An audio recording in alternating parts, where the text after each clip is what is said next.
She was left to die by settlers, until a Lakota warrior broke his vow to save her. The sun was already dipping low behind the trees when Eliza stumbled along the dusty trail, her thin shoes catching on rocks and roots. She had been walking for hours, though it felt like days, and every step sent waves of exhaustion through her body. Her dress, once neat and clean, was now torn at the hem, stained with dirt, and soaked in sweat. She could feel her strength fading fast, but she forced herself to keep moving. She could not stop. If she stopped, she might never get up again. Eliza had been traveling with a group of settlers who had left their homes far away, hoping to start a new life in the Western Territories. The journey had been long and difficult. Each day had brought heat, dust, hunger, and the constant worry of wild animals lurking nearby. The group had been moving quickly, eager to reach a river where they could rest and refill their water barrels.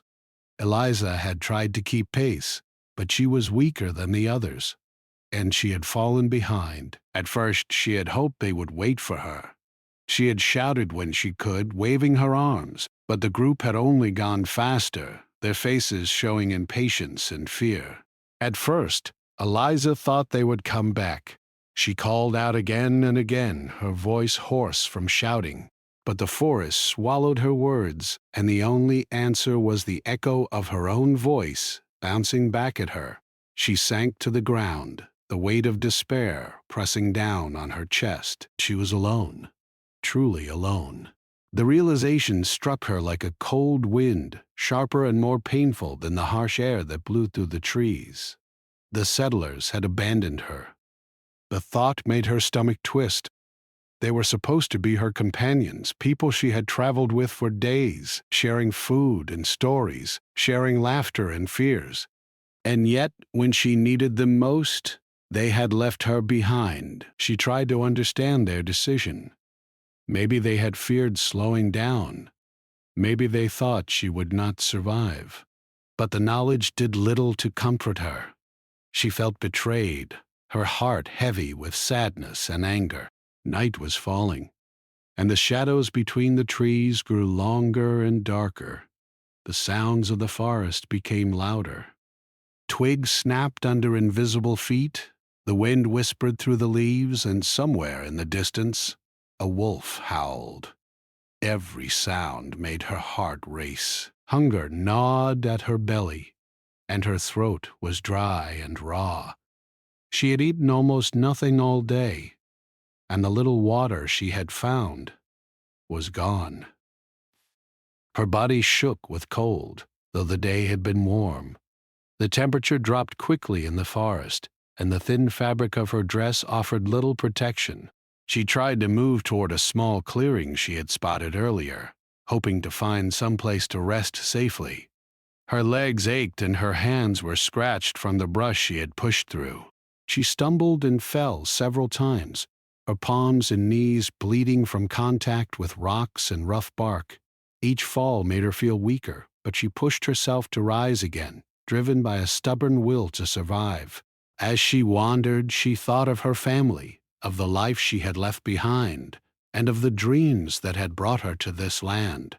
She had wanted adventure, a chance to start over, to make something of herself. But now, lying in the cold dirt, she wondered if those dreams had been foolish. The forest felt endless, and the shadows around her seemed to whisper that she would not survive the night. Yet despite her fear, a small flame of determination burned inside her. She would not give up. She could not give up. Hours passed, though it was impossible to tell in the darkness. The moon had risen high, casting a pale glow on the trees, but it did little to ease her fear. She tried to make a small fire using dry twigs and leaves, but her trembling hands could not light it. The sparks fizzled and died, leaving her in darkness again. She wrapped her arms around herself, shivering, and pressed against a tree for support. The forest seemed to close in around her, and the loneliness pressed down like a heavy blanket. As the night grew colder, she remembered the supplies she had packed. There was a small loaf of bread, a few pieces of dried meat, and a bottle of water. But she had eaten most of the food earlier in the day, and now only crumbs remained. She rationed them carefully, biting into the dry bread with aching teeth, feeling a small sense of relief with each swallow. But it was not enough to fill her stomach, and the hunger pangs came back quickly, sharper than before. The fear of wild animals was constant. She could hear them moving in the dark, their eyes glinting when the moonlight touched them. Every rustle of leaves, every snap of a branch, made her jump. She tried to remain calm, telling herself that panicking would not help. She pressed her back against the tree and stayed as still as possible, listening to the night and trying to predict the movements of creatures that might be nearby. In the early hours of the morning, she heard something unusual. It was not the sound of the wind or a distant animal. It was a soft, deliberate noise, like footsteps moving carefully through the underbrush. Her heart leapt, and she froze. Fear and hope battled inside her. Could it be a rescuer? Or was it a predator? She did not know. She held her breath and listened, her eyes straining to see through the shadows. The footsteps came closer, slow and careful. She thought of calling out, but stopped herself. She did not know who it was, and she could not risk drawing attention if it were dangerous. She huddled against the tree, her mind racing with possibilities. Every muscle in her body was tense, ready to run or fight if needed. As the first light of dawn broke through the trees, she caught a glimpse of a figure, tall, moving with silent confidence, and clearly not part of the settler group. The figure stopped a short distance away, kneeling to examine something on the ground. Eliza could not make out the face, but she saw strength in the posture, skill in the movements. She realized that this person was watching her, aware of her presence. She did not feel immediate danger, only a strange sense of curiosity mixed with caution. She wanted to speak, to call for help, but the words would not come. Her voice was weak, almost gone. The figure stood slowly and began to move in her direction, but not quickly, carefully, as if measuring every step. She did not know whether to feel relief or fear. Her instincts told her to run, but her body was too weak. She could only remain where she was, waiting to see what would happen next. As the figure approached, she noticed the careful movements, the respect for the forest and its creatures, and a calm confidence that contrasted sharply with the chaos she had felt since being abandoned. Something about the figure felt different. Not a settler, not a threat. Perhaps, she thought, this person might be the one to help her survive this night and the days ahead. Even as exhaustion threatened to take her completely, a small spark of hope returned. She had faced fear, hunger, cold, and betrayal, but she had not given up. And now, for the first time since being abandoned, it seemed that she might not have to face the wilderness alone. The first light of dawn stretched over the forest, painting the trees in soft shades of gold and green. The air was cool and fresh, carrying the scent of wet leaves and damp earth. Somewhere in the distance, a river gurgled quietly as it wound through the trees. For Eliza, it felt like the forest was both a prison and a sanctuary. She could hear the birds beginning to sing, the wind rustling gently through the branches. But she could not shake the memory of the settlers who had left her behind. Her fear had not disappeared with the sunrise. She was still alone, still vulnerable, and still starving. But she was not as alone as she thought. Hidden behind a thick line of trees, a pair of sharp eyes observed her every move. The man had been watching her since the night before, moving silently through the shadows, careful not to reveal his presence. He was tall and strong, his body lean and trained from years of living in the wilderness. His skin was tanned from the sun, and his dark hair was tied back, keeping it out of his face. Every movement he made was careful and deliberate, a sign of his skill as a tracker and protector of the land. His name was Wakasa. He was a Lakota warrior, bound by tradition and by a promise he had made long ago, never to interfere with settlers. His people had learned over the years that settlers could be unpredictable, dangerous, or disrespectful to the land. Wakasa had vowed to keep his distance, to honor his ancestors and his tribe's way of life. Yet as he watched the young woman struggle, his heart began to weigh heavy with conflict. She was clearly in danger, weak and unprotected. She might not survive the day without help. For a long time he simply watched, hidden in the shadows, studying her movements and assessing the dangers around her. He saw the hunger in her eyes, the fatigue in her posture, and the cuts and bruises on her hands and knees. She was alone, and she was scared. Wakasa knew the forest as well as he knew the back of his hand. He understood the threats that lurked there: wolves, snakes, and the unpredictability of weather. He also knew that someone untrained in the ways of the forest would be unable to navigate safely. He could not let her perish, not if he could help it. Still, he hesitated. His vow weighed on him like a heavy stone in his chest. To break it would mean dishonoring his people, risking the trust of his elders, and possibly bringing shame upon himself.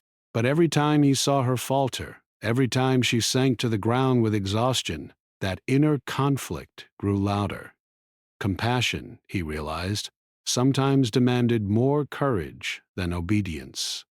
He decided to help her in small ways, carefully, without revealing himself. Using his knowledge of the land, he left small supplies where she could find them: a pouch of dried berries hidden under a fallen log, a water gourd balanced carefully near a tree trunk. Sometimes he would quietly set a small fire of dry twigs in a safe place, providing warmth and hope.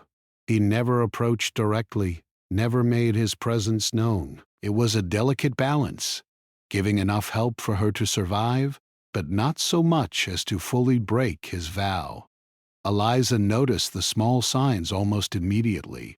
The extra water she found seemed like a miracle. The small pile of berries gave her energy to continue walking, to keep trying. Each small gift renewed her hope, made her feel that she was not entirely abandoned. She could not understand who was helping her, but she sensed kindness in the forest, a guiding hand, unseen.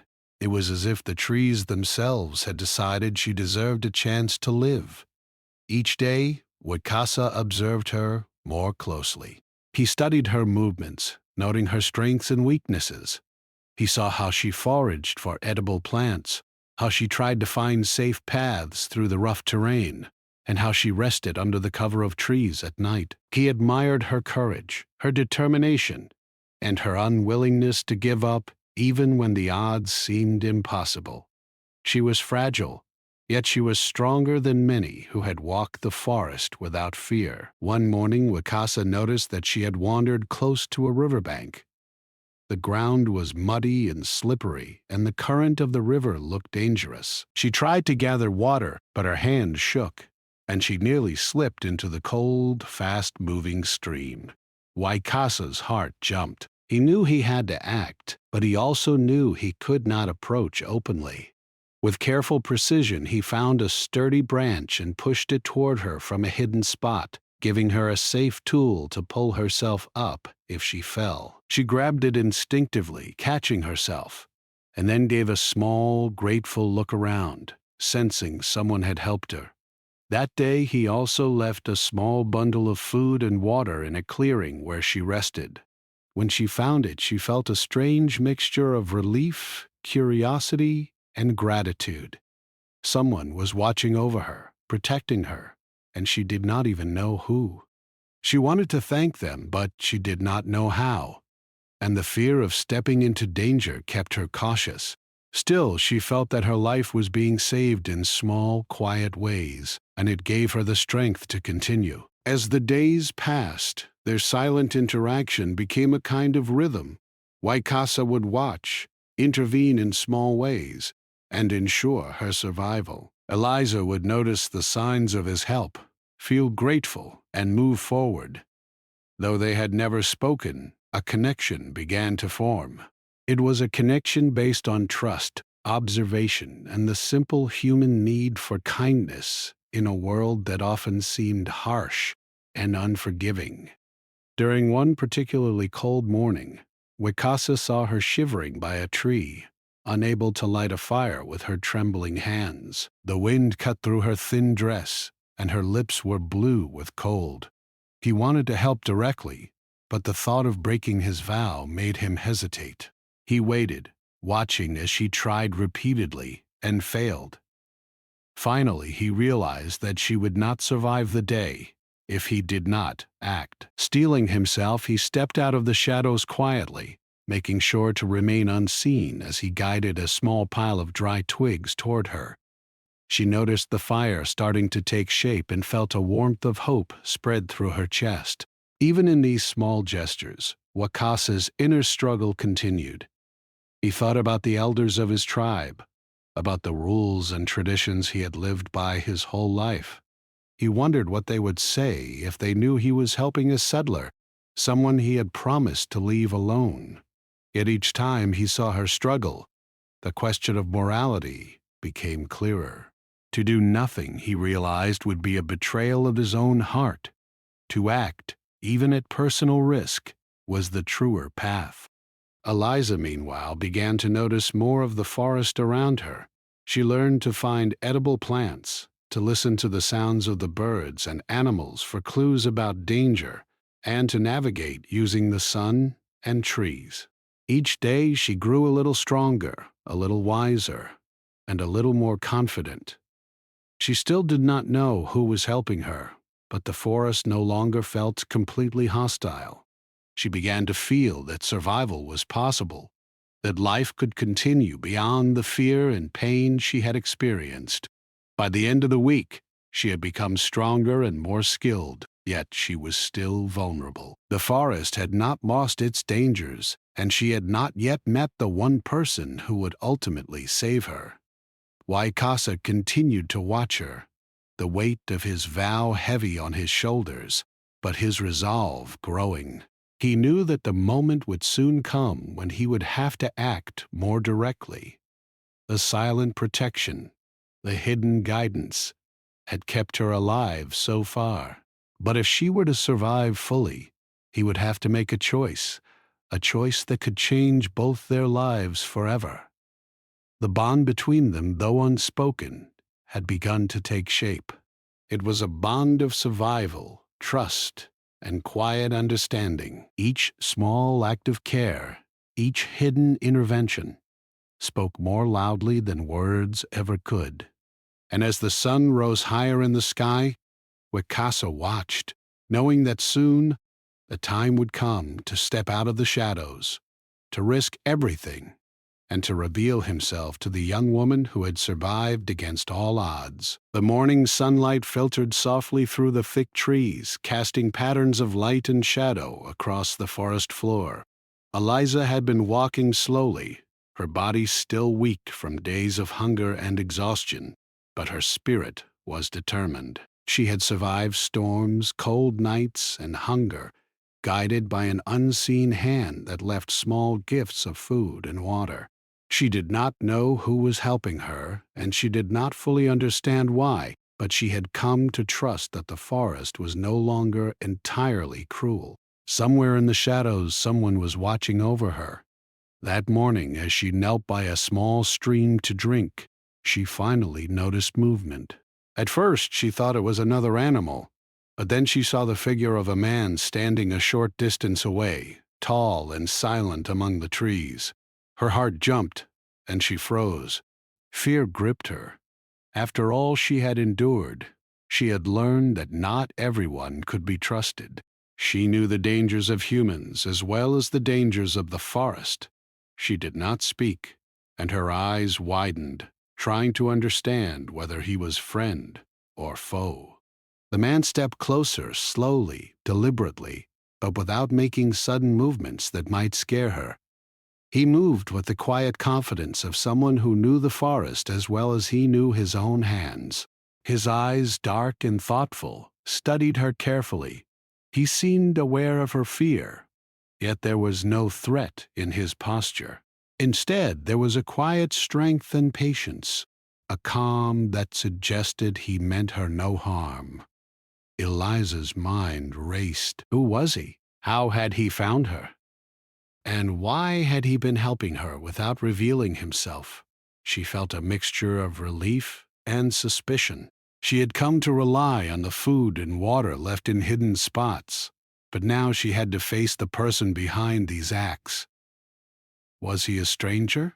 Was he dangerous? Or was he truly trying to help? She wanted to speak, to ask questions, but the words caught in her throat. Her body shook, not just from weakness, but from the intensity of the moment. The man stopped a short distance away, lowering himself to sit on a fallen log. He kept his hands visible, open, and calm, showing he meant no harm. Slowly, he spoke in a low, gentle voice, the kind that seemed to blend with the sounds of the forest. You are tired. You need rest, he said. His words were simple, yet they carried a weight of understanding. He did not demand anything of her, did not try to rush her. Instead, he acknowledged her struggle, recognizing the hardships she had endured alone. Eliza's fear began to soften slightly, replaced by cautious curiosity. She had never met anyone like him. His presence was commanding, but not frightening. There was kindness in his eyes, and even though she did not know his intentions fully, she felt a glimmer of hope. She nodded slightly, unsure if she could trust him, but willing to accept the help he offered. The man moved carefully closer, bringing with him a small bundle of supplies. He set it down near her without touching her, respecting her space. Inside were clean cloths to tend to her cuts and bruises, fresh water, and a small amount of food. Eliza could not help but feel gratitude. She picked up the items with trembling hands, realizing that she had been watched and protected all this time. The thought made her heart swell with both relief and awe. The man introduced himself as Wicasa. His name sounded strange to her, yet it carried a sense of dignity and strength. He explained that he had seen her struggle from a distance and had been helping her silently because he could not bear to see her harmed. As he spoke, she noticed the weight in his voice, the sense of inner conflict. He was a warrior of his people, bound by promises and traditions, yet he had chosen to intervene to save her life. Eliza listened carefully, feeling a mixture of respect and wonder. She had spent days alone, fearing that no one cared for her survival, and now she realized that someone had been watching over her all along. She tried to find the words to thank him, but they seemed too small for the depth of her gratitude. She simply looked at him, her eyes reflecting the relief and amazement she felt inside. Waikasa helped her tend to her wounds, carefully cleaning the cuts on her hands and knees and bandaging them with cloth. He showed her how to apply pressure to bruises and scratches, and he guided her in drinking water slowly to avoid overwhelming her weakened body. His touch was gentle and respectful, yet firm enough to convey the seriousness of the situation. Through his care, Eliza felt a warmth she had not felt in days. As the morning wore on, Wakasa helped her move to a safer area where they could rest. He chose a small clearing surrounded by thick trees, a place that offered both protection and sunlight. He gathered dry twigs and small branches to start a fire, allowing her to feel warmth again. The fire was small but steady, and Eliza watched it crackle, feeling hope returning. For the first time in days, she felt safe. While they rested, Wakasa spoke of the forest, sharing knowledge that had been passed down through generations.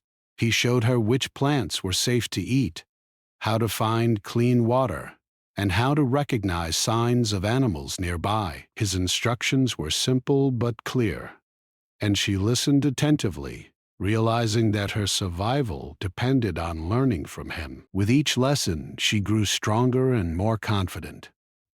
She also began to understand the depth of his character, the courage it took to break a vow for compassion, the wisdom of knowing the land intimately, and the quiet strength of someone who lived in harmony with nature.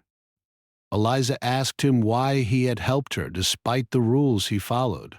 Waikasa explained that his people valued life and honor above blind obedience. Sometimes, he said, the right choice was not always the easiest, and compassion required courage. His words stayed with her, shaping the way she thought about survival, morality, and trust. She realized that true strength was not just physical, it was also moral and emotional, the ability to act rightly even when it came at a personal cost. The hours passed, and the bond between them grew. Though they came from different worlds, they shared a connection forged by circumstance, trust, and mutual respect. Eliza felt that she was no longer entirely alone. Waikasa had not only saved her life, but had also given her the confidence to face the challenges ahead.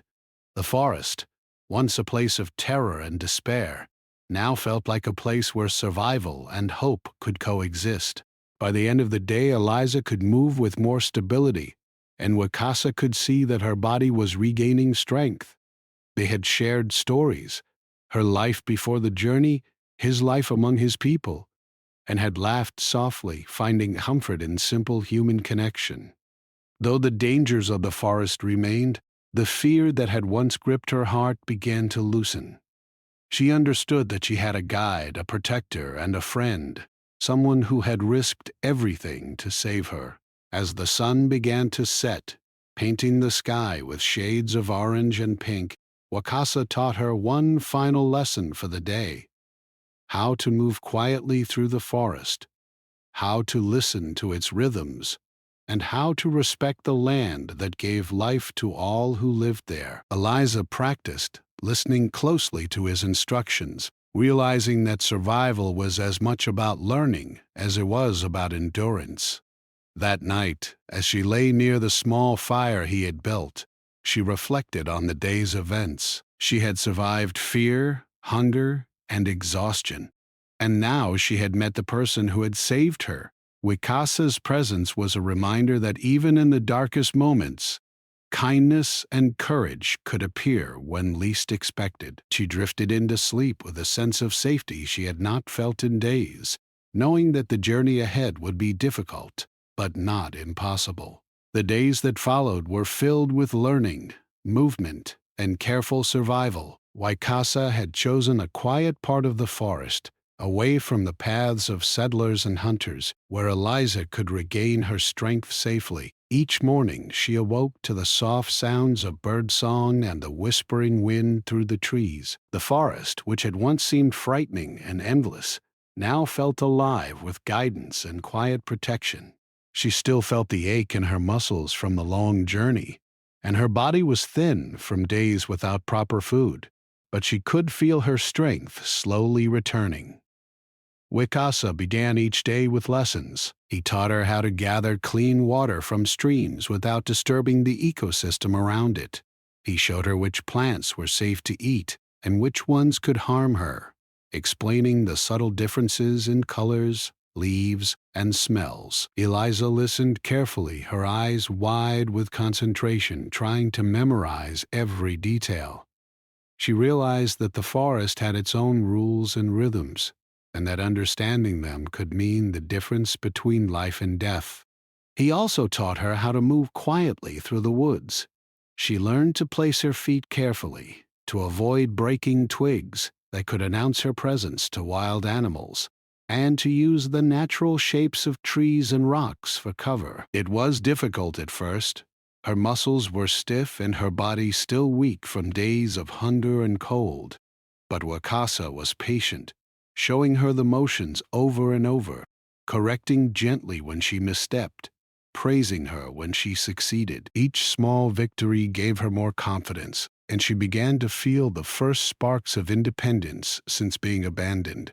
They traveled together during the day, moving slowly through the forest to find safe areas where they could rest or gather food. Wakasa pointed out hidden streams, small fruiting bushes, and even tracks of animals, explaining what they meant. Eliza marveled at his knowledge and skill. He seemed to understand every inch of the forest, as if it were a part of him. She could see that he had lived in harmony with the land for his entire life, and she admired the patience, respect, and wisdom that came from such a deep connection. During one afternoon, as they rested beside a small stream, Eliza attempted to cook a simple meal. Wakasa had taught her how to create small fires safely and how to prepare edible plants and meat. She was clumsy at first, fumbling with twigs and stones, and the fire flared briefly before going out. Wakasa watched silently, letting her try, then stepped in gently to show her how to arrange the wood for better airflow. The fire finally caught, its flames steady and warm, and Eliza felt a sense of pride she had not felt in days. She realized that survival was not just about enduring hardship, it was also about learning skills and gaining confidence in oneself. Even as she grew stronger, Eliza noticed the careful ways Wakasa moved. He did not rush her progress or demand that she do more than she could handle. He understood patience, and he allowed her to learn at her own pace. At times he would step back, watching her from a distance, letting her make mistakes and learn from them. Other times he would quietly intervene, offering guidance or correcting her movements. The balance of freedom and support gave her hope and helped her regain her sense of self after the fear and helplessness of being abandoned. Their days were also filled with conversation. Eliza spoke of her family, her home, and her dreams for the future. She spoke of the journey with the settlers, of the moments of fear and despair, and of the small glimmers of hope she had clung to. Wakasa listened, asking questions only when it helped her reflect or learn. He shared stories of his people, of the traditions that guided their lives, and of the lessons he had learned from his elders. Through these stories, Eliza began to understand the strength and honor that came from living in balance with nature and in respect for others. Over time, a bond began to grow between them. It was not romantic, at least, not yet, but it was deep and meaningful. It was built on trust, respect, and shared experiences. Wakasa had saved her life, and she had learned to rely on him without fear. In turn, he saw in her a courage and determination that inspired him. She was different from the settlers he had promised to leave alone. Her kindness, resilience, and willingness to learn set her apart. In helping her, he had broken a vow, yet he also felt a sense of fulfillment that he had not known before. One evening, as the sun began to set and the sky turned shades of pink and gold, Eliza struggled to carry a small bundle of firewood back to their camp. Her arms ached, and she stumbled over roots and stones. Wakasa caught her before she fell, steadying her with a gentle hand. "You must not tire yourself too much," he said softly. "Strength comes slowly. Patience is part of survival."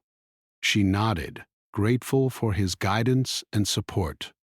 She realized that survival was not just about endurance, it was about balance and about knowing when to push and when to rest. They also encountered challenges that tested their growing partnership. On one day, a sudden storm rolled in, with strong winds and heavy rain. They sought shelter under the dense canopy of trees, using branches and leaves to create a small barrier against the rain. Wakasa showed her how to keep dry and stay warm, and she watched him move with calm efficiency. Even in the storm, she felt safe with him nearby. The lessons of survival were harsh, but they were also filled with moments of learning and triumph. Each challenge brought them closer, strengthening both her skills and their bond. As the days turned into a week, Eliza's body grew stronger, her movements more confident, and her mind clearer.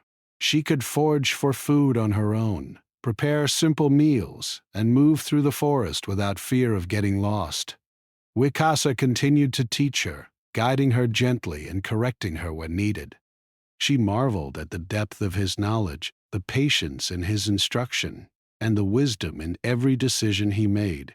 Through this shared experience, Eliza began to understand that the forest was not an enemy, it was a teacher. Every stream, every tree, every rustle of the wind carried lessons, and with Wakasa by her side, she had someone to interpret those lessons, to guide her through the dangers, and to help her regain hope in a world that had once seemed cruel and unyielding. By the end of the week, Eliza could move confidently, her muscles strong, and her mind sharp.